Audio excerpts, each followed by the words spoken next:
Que negócio é esse, Sebrae? Que negócio é esse, Sebrae? Que negócio é esse, Sebrae? Que negócio é esse, Sebrae? Você aí já parou para pensar que alguns produtos são mais vendidos em determinadas épocas do ano? Como, por exemplo, o panetone no Natal, o chocolate na Páscoa ou o sorvete no verão. Então, como superar a sazonalidade e manter a regularidade nas vendas? É o que vamos descobrir no episódio 66 do podcast Que Negócio é Esse, Sebrae? Eu sou Karina Pereira e para essa conversa convidamos a empresária Thalita Visa, que é proprietária da Alento Sorvetes. Bem-vinda, Thalita. Muito obrigada, agradeço o convite. E mais uma vez, batendo papo aqui com a gente, está o analista do Sebrae Minas, Victor Mota. Bem-vindo mais uma vez. Obrigado, Karina. Um prazer estar aqui com vocês. Victor, então, para começar, eu gostaria que você explicasse o que é a sazonalidade e como ela impacta diretamente nas vendas, de forma positiva e negativa. A sazonalidade é aquele período onde a demanda aumenta muito pelo produto que a empresa vende. Então, eu tenho ali um maior interesse pelos consumidores, por aqueles produtos, um maior número de consumidores na minha loja, quando eu trabalho com um espaço físico, e um resultado, geralmente, muito bom. E esse é o principal ponto positivo, né? O aumento do número de clientes. Então, eu tenho a oportunidade de atender mais pessoas. Inclusive, tenho que investir em atender melhor essas pessoas, porque todo mundo se movimenta para aproveitar esse período. Então, a concorrência também costuma ser um pouco maior. Agora, o lado negativo é que empresas que trabalham com produtos muito sazonais têm o desafio de melhorar a gestão do negócio. Porque, assim como o resultado é muito bom nos meses onde a sazonalidade acontece, ele costuma não ser tão bom nos resultados quando a sazonalidade é baixa, né? Quando a demanda é muito baixa e a empresa pode ter até prejuízo nesses períodos. Então, o empresário precisa entender que aquele dinheiro, aquele lucro que foi gerado no período de sazonalidade pode precisar ser utilizado para cobrir prejuízos nos períodos de baixa sazonalidade e fazer o cálculo mesmo do resultado médio por mês para saber qual que é o resultado da empresa para ter uma empresa sustentável economicamente. Thalita, eu queria que você contasse um pouco da sua experiência pra gente, porque você tem uma sorveteria, né? Então, no verão, imagino que seu negócio deve bombar, mas aí, como que você mantém a sua empresa no inverno, por exemplo? Então, na verdade, foram várias ações que a gente fez. Eu não me esqueço do meu primeiro inverno. A gente começou em agosto, na verdade, ficamos 6 meses, né, em período de teste. Depois aluguei um espaço em janeiro e quando foi março, abril, eu falei assim, nossa Deus, vai ter um inverno por aí, o que eu vou fazer? E aí eu procurei o Sebrae, procurei a Dani, do Origem Minas, e ela mostrou o projeto, e nesse projeto ela levava a gente em feiras. E as feiras são muito comuns de acontecer nos meses de inverno. Então, esse foi a primeira ação nossa que salvou, assim, o ano e a gente conseguiu ficar bem... Ficar no azul. Ficar no azul, é. Então, a gente hoje atende restaurantes que revendem nosso sorvete. A gente tem 2 lojas próprias, sendo que uma loja é uma loja de bairro, onde é a nossa fábrica, no Buritis, e a outra loja é no Mercado Novo. Isso, pra gente, foi muito legal para equilibrar, porque ninguém pensa também que o sorvete sofre muito nas chuvas. Tendo um lugar, né, coberto, é muito legal ver isso nos números, né? Como que as vendas são equilibradas, mas choveu, vende mais no Mercado Novo, vende menos no Buritis. Então, foi um equilíbrio muito legal para a gente. E uma terceira ação, né, que para a gente foi também crucial, foi a venda de sorvetes fora de Belo Horizonte. Então, a gente tem um parceiro, chama Casa das Latas, que tem várias lojas em pontos turísticos em Minas Gerais. Então, eles têm loja em Ouro Preto, Tiradentes, Monte Verde. Então, a gente vende, né, para eles e eles revendem nessas cidades históricas. Então, o que acontece? Nos meses de baixa, porque para mim, janeiro era pior do que Por causa da muitos chuva. meses, por causa das férias também e das chuvas. Então, hoje, o que acontece? Janeiro e julho são os meus melhores meses no ano, porque é quando as cidades turísticas bombam, né? Então, hoje eu tenho um fluxo de caixa bem mais homogêneo, sabe? E você chegou a mexer na linha de produtos ou não? Não mexi na linha de produtos. Uma outra coisa que a gente faz também tem ainda alguns meses de baixa, por exemplo, março, eu aproveito para dar férias para os funcionários. Esses meses de baixa também, geralmente, eu desenvolvo novos sabores, né? Então, a gente vai tentando equilibrar aí para ter um ano mais homogêneo mesmo, né? Mais rentável também, Mais né? rentável. Eu acho que a Thalita trouxe uma questão aqui que é fundamental, assim, para o mundo dos negócios como um todo, mas para quem trabalha com sazonalidade, eu acho que se faz mais fundamental ainda, que é entender o seu produto e o que ele oferece, né? Muito mais do que uma sobremesa, um alimento, ele é algo que traz uma experiência. E ela linkou isso com a gastronomia, que é algo buscado pelos turistas. Então eu levo isso para cidades turísticas, onde a gastronomia é muito forte, onde as pessoas querem experimentar algo diferente. Porque ela deu 2 exemplos fortíssimos, que foram Tiradentes e Monte Verde, né? Exatamente. Então as pessoas querem experimentar algo que eles não encontram, talvez, na cidade dela, né? Um turista vindo de São Paulo, que chega em Monte Verde, acha um sorvete que é excepcional, já experimentei, é maravilhoso. Obrigada. E realmente ele quer levar aquela lembrança, fala, olha, eu experimentei algo muito diferenciado naquela região. Né? Então isso foi uma sacada muito boa, São parabéns. lugares que fazem sucesso no inverno, né? A alta Exatamente. temporada é no inverno. Isso aí. E outro detalhe que ela colocou que é muito interessante, que é a questão da possibilidade de ambientar o estabelecimento, né? Então, quem está querendo consumir o sorvete é porque está sentindo calor. Se ele está sentindo frio, a demanda é mais para um caldo, algo mais aquecido. Então, eu consigo, num espaço fechado, criar essa ambientação e criar o desejo por algo que refresque, que é o sorvete. Então, isso foi um pulo do gato muito bacana, assim, uma estratégia excepcional. Então, além dos picolés, quais outros produtos que você pode dar exemplos aí pra gente que são também sazonais?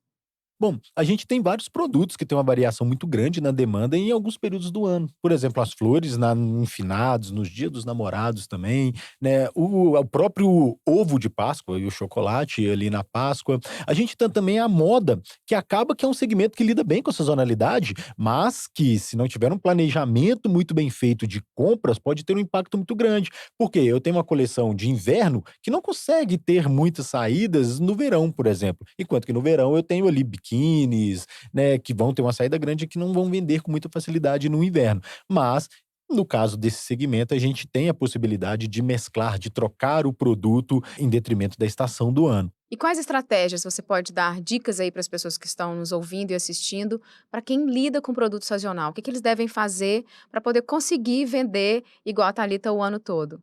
Bom, a primeira coisa é conhecer bem o seu cliente, né? Não só traçar aquele perfil de idade e classe social, mas conhecer os comportamentos, os hábitos desses clientes e o que as pessoas buscam. Às vezes, como a gente já mencionou aqui, inclusive fatores fisiológicos. A pessoa que sente frio quer algo quente. A pessoa que sente calor quer algo gelado. Então, eu ofereço isso criando, por exemplo, ambientes mais aquecidos, no caso do sorvete, mas eu também posso trabalhar ali um portfólio diferenciado, um cardápio diferenciado. Eu posso oferecer determinados sabores de sorvete no verão, determinados sabores de sorvete no inverno.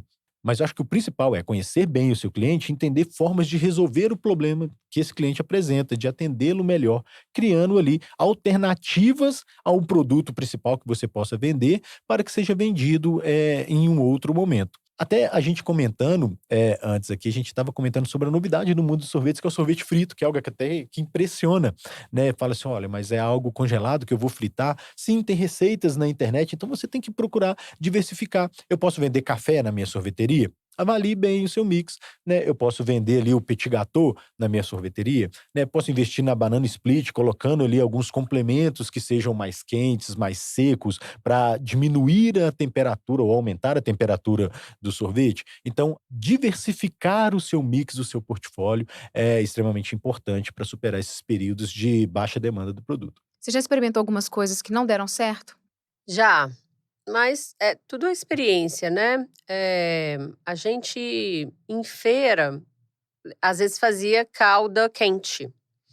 E vendia super bem, né, no inverno. Então, fazia calda de queijo para servir com sorvete de goiabada, calda de doce de leite para servir com sorvete de baunilha ou de banana. Então, a gente, nas feiras, dava muito certo. Na loja, a gente já não viu tanta aderência assim, sabe? Então, eu já tentei trabalhar, por exemplo, também querendo, né, diversificar. A gente tentou trabalhar com potinhos pequenos em empórios. E aí, também a gente percebeu que, né, não teve uma aceitação tão boa. E aí também a gente teve a questão do imposto, né, que era muito alto para vender produtos assim. Então, acho que é importante, assim, na vida do empreendedor é ousar, tentar e também avaliar se deve insistir numa estratégia ou recuar, né? E uma coisa que eu acho muito importante é também entender, assim, o que você quer naquele negócio, né? Igual tem algumas sorveterias que fazem, tipo, fondue com sorvete, fazem canjica quente com uma bola de sorvete. Mas a gente tem um perfil, assim, né? A nossa loja, a gente tem mais essa questão da produção. Então, eu prefiro variar nos sabores do sorvete, né? Igual tempos mais de verão, fazer sabores mais refrescantes. E no inverno, sabores mais quentes, como chocolate, caramelo, doce de leite. Então, é avaliar esse perfil também, né? E sempre levar isso para o cliente. É isso que eu ia te perguntar. Em alta demanda, por exemplo, porque está todo mundo vendendo sorvete, como que você faz para poder lidar com a concorrência?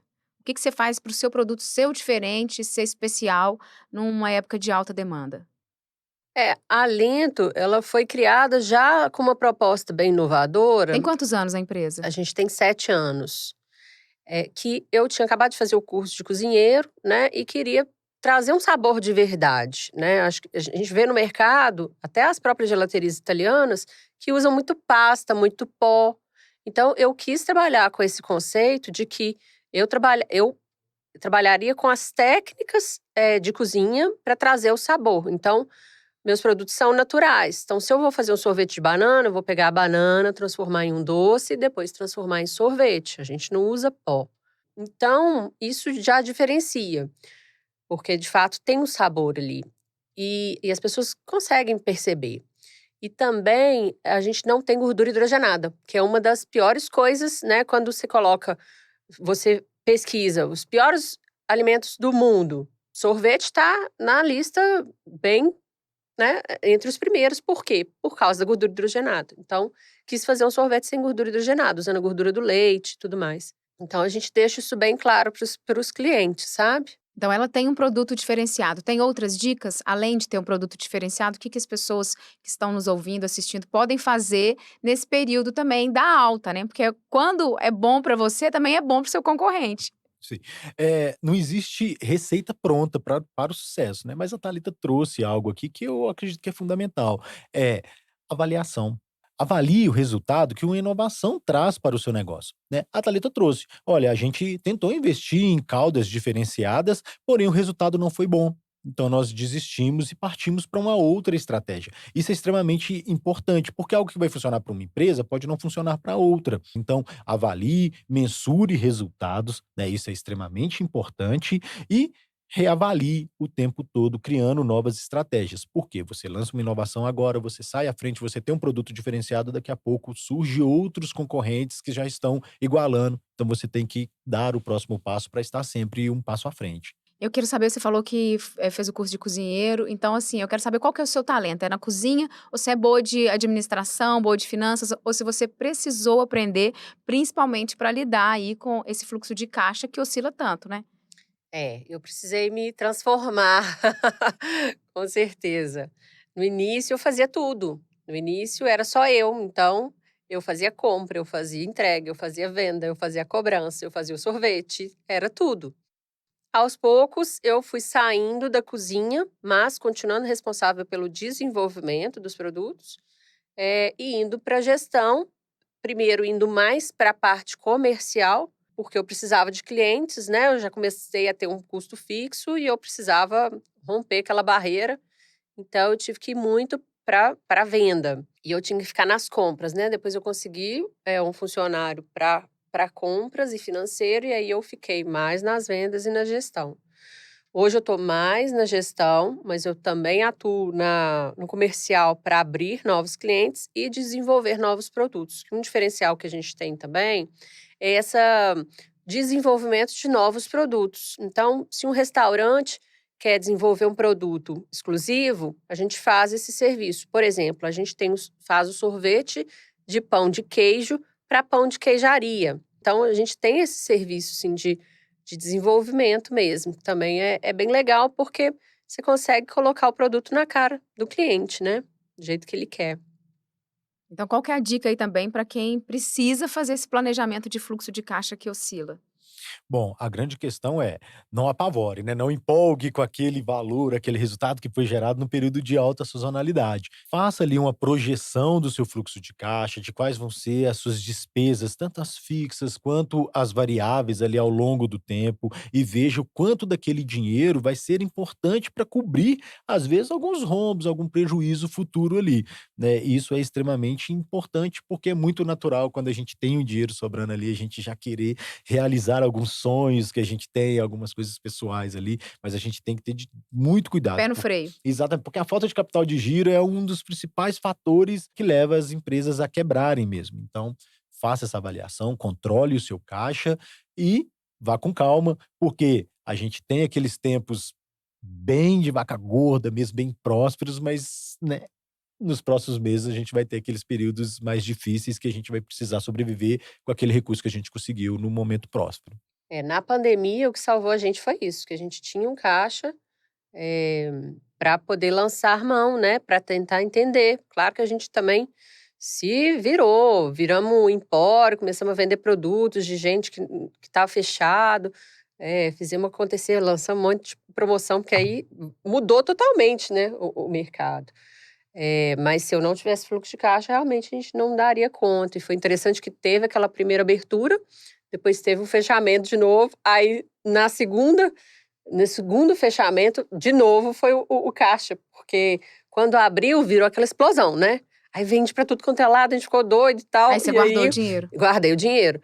E aí depois usei de novo. Então, assim, a lição maior pra mim foi essa importância de realmente ter uma reserva de emergência e guardar mesmo, para os momentos que precisa.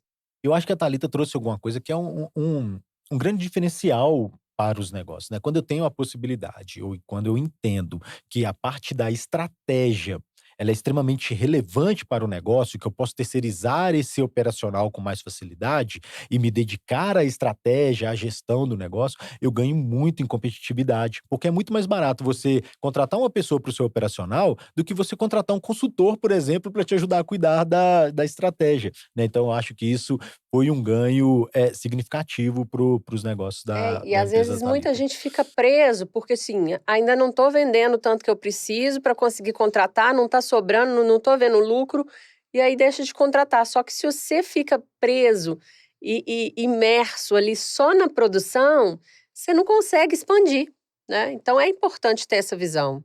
Eu queria agora que você desse um conselho para quem está nos ouvindo, nos assistindo, que vai trabalhar com produto sazonal ou que vai, por exemplo, começar a trabalhar com sorvete em agosto e não sabe o que vai encontrar no inverno do ano que vem. Qual que é um conselho que você daria para essa pessoa, já que você tem 7 anos de experiência aí no mercado?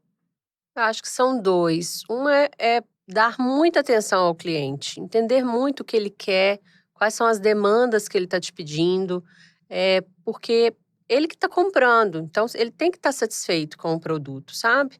Então você consegue tirar muita informação dessas avaliações que os clientes te dão. Então é importante muito você estar na linha de frente do negócio no início e entender de todas as operações que acontecem ali. Hoje, se o meu motorista me reclama alguma coisa, eu sei o que ele está passando, porque eu já fui motorista. Então, é importante, né, esse olhar também de conhecer a empresa, né, em todas as operações. E tentar ficar muito alerta, assim, atento às oportunidades que aparecem para você que podem te ajudar a regular. Então, se a pessoa está na praia e ela é só no verão lá, né, ou em feriados que ela tem uma demanda, procura ver o que mais que ela pode fazer nos tempos vagos. Às vezes, fornecer para pessoa jurídica, né, para nós foi muito importante. Fornecer para restaurante, na verdade, para mim significou muito, porque, primeiro, uma realização minha, né, porque eu queria trabalhar em restaurante, mas acabei optando por não trabalhar, então me sentia parte. Segundo, que eu ouvia opiniões de pessoas que entendem, né, sobre sabor, então eu conseguia levar o meu produto, porque eles avaliavam ele quando provavam. E terceiro, que ele me dá uma constância, né? Porque o restaurante já tem lá um faturamento mínimo. Então, eu tendo uma rede de restaurantes, Isso também me ajuda nos custos fixos, né? Por mais que eu venda mais barato. Então, me ajuda nos custos fixos. Alguma dica, Victor? Nossa. Tem muitas. Não, mas eu acho que a grande questão é o que a Thalita já colocou, né? Conheça seu cliente, sabe? O quanto mais você se aproxima dele, né? A gente tem até uma ferramenta muito interessante que vale a pena o pessoal buscar aí no site do Sebrae, que é o Canvas de valor para o cliente, que vai te ajudar a identificar quais são as dores do seu cliente, a criar analgésicos para essas dores e vai te ajudar a identificar o que ele encontra, o que ele identifica como valor naquele produto para que você possa intensificar esse valor. E aí é um pouquinho do que a Thalita estava falando mesmo ali, olha, o meu restaurante ele precisa ganhar também, então eu preciso reduzir um pouquinho o custo para ser bom para os dois, mas eu preciso escutá-lo para saber que ele precisa de um sabor diferenciado, então conheça o cliente, aproxime dele, porque o negócio existe para resolver um problema e não para gerar dinheiro, gerar lucro para o empresário. Lucro, dinheiro é consequência. Então, como a gente viu nesse podcast, é possível sim faturar o ano todo com produto sazonal. Mas para isso dar certo, precisa ter um bom planejamento, igual a Thalita aqui, criar estratégias para atrair o cliente. Muito obrigada, Thalita, pela sua participação. Eu que agradeço, foi um prazer conversar com vocês. Aprendi muito aí com o Victor. Foi muito agradável, obrigada. Muito obrigada, Victor. Foi um prazer e eu também aprendi muito com vocês duas aqui, com a Thalita, e a gente vai vivendo e aprendendo. Obrigada pela parceria. Obrigado. E se você aí quer aumentar as vendas e melhorar o planejamento do seu negócio, acesse a biblioteca digital do Sebrae.mg e baixe conteúdos gratuitos feitos sob medida para o seu negócio. Ou, se preferir, ligue para a gente 0800 570 0800 e fale com o especialista do Sebrae Minas. E no nosso próximo encontro tá imperdível, viu? Você vai descobrir se a sua empresa dá lucro ou se dá prejuízo. A gente tá te esperando. Até lá. Que negócio é esse, Sebrae? Que negócio é esse, Sebrae? Que negócio é esse, Sebrae? Que negócio é esse, Sebrae?